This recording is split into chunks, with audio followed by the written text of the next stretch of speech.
నిన్న బాపలపాడు మండలంలో వైఎస్ఆర్ కాంగ్రెస్ పార్టీ వల్లభనేని వంశీమోహన్ గారు చంద్రశేఖర్ గెలుపు కోసం ఈ 4 రోజుల నుంచి అహర్నిశలు పగలని గారు అయ్యానికి కష్టపడినటువంటి కార్యకర్తలందరికీ, అలాగే సర్పంచ్లకి, ఎంపీటీసీలకి, ఎంపీపీ జడ్పీటీసీలకి,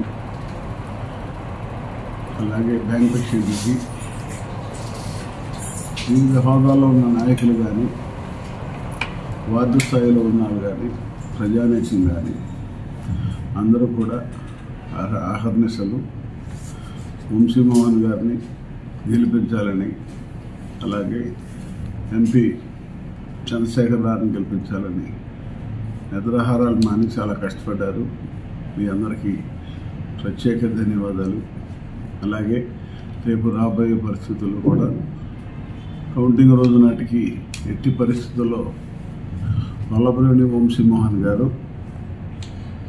ఒక 12-13 వేల మెజార్టీతో గెలవటానికి సిద్ధంగా ఉన్నారు.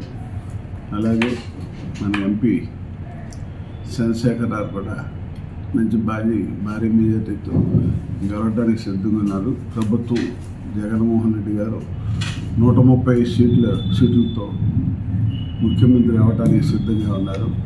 అని మీ అందరూ కష్టపడినందుకు మీ అందరికీ ప్రత్యేక ధన్యవాదాలు తెలియజేసుకుంటున్నాను. సార్, అట్లా ఓటు శాతం ఎక్కువగా పెరిగింది, దానివల్ల ప్రభుత్వం మీద వ్యతిరేకత ఉందని కూడా కొంతమంది దుష్ప్రచారం చేస్తున్నట్లు కూడా సమాచారం ఉంది. అదే నేను చెప్తున్నది. ఈనాడు ఓటేయడానికి రానటువంటి చాలామంది సామాజిక వర్గం బెంగళూరు, హైదరాబాదు, వైజాగ్, ఆస్ట్రేలియా, అమెరికా నుంచి ఇక్కడ వచ్చి కోట్ల రూపాయలు ఖర్చు పెట్టుకుని మీరు వేయటం వలన నిజంగా బడుగు బలహీన వర్గాలకి ఆవేశం వచ్చి వాళ్ళు కూడా ఎట్టి పరిస్థితుల్లో జగన్మోహన్ రెడ్డి గారిని ముఖ్యమంత్రి చేయాలి, వంశీ గారిని ఎమ్మెల్యేగా చేయాలని కంకణం కట్టుకుని వాళ్ళందరూ కూడా వన్ సైడ్ ఓటింగ్ వేయటం జరిగింది. చాలా చోట్ల కూడా ఎట్టి పరిస్థితుల్లో ఒక ఓటు మహిళలు కంపల్సరీ, ఒక ఓటు మాత్రం జగన్మోహన్ రెడ్డి గారికి, 2వ ఓటు కూడా జగన్మోహన్ రెడ్డి గారికి వేసి ఆయన ముఖ్యమంత్రి చేయడం కోసం కంకణం కట్టుకుని రాత్రి 9 గంటల వరకు కూడా ఎస్సీ, ఎస్టీ, మైనార్టీ, మిగతా క్యాస్ట్లన్నీ, బలహీన వర్గాలన్నీ కలిసి ఓటేసింది మీకు కనపట్లేదేమో. మీరు సదగడ 11 గంటలకు పొద్దున్న 6ంటికి వచ్చి 11 గంటలకు ఓటేసి వెళ్ళిపోయారు. వాళ్ళు 4 కాడ నుంచి వచ్చి రాత్రి 9 దాకా కూడా ఓటేయడం జరిగింది. మీకు కావాలంటే ఈ మండలంలో 9 గ్రామాల వరకు రాత్రి 8 గంటల కానీ 10 వరకు కూడా పోలింగ్ జరిగింది.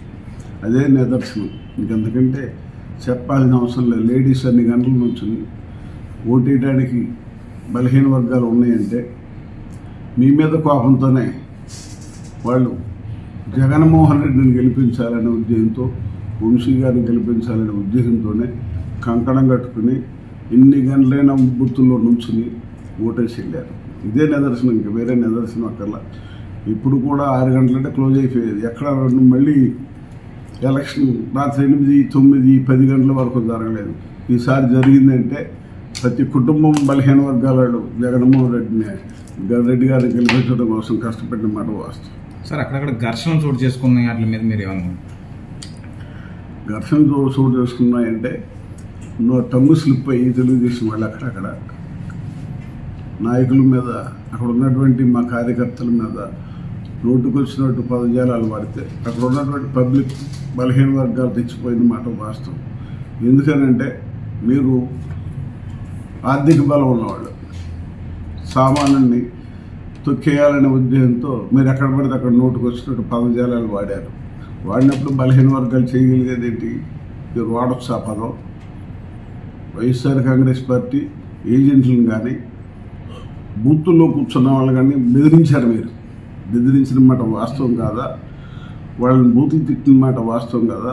అప్పుడు వాళ్ళకి ఆవేశం రాదా? ఏ కుల వాళ్ళైతే అంటే ఆ కుల వాళ్ళకి ఆవేశం రాదా? ఆవేశం వచ్చే విధంగా ఎవరైతే మాట్లాడారో వాళ్ళకి అక్కడ ఉన్నటువంటి సామాన్య ప్రజానికం, పేద బలహీన వర్గాలు ఎంతో కొంత బుద్ధి చెప్పడానికి సిద్ధంగా ఉండి చెప్పారు.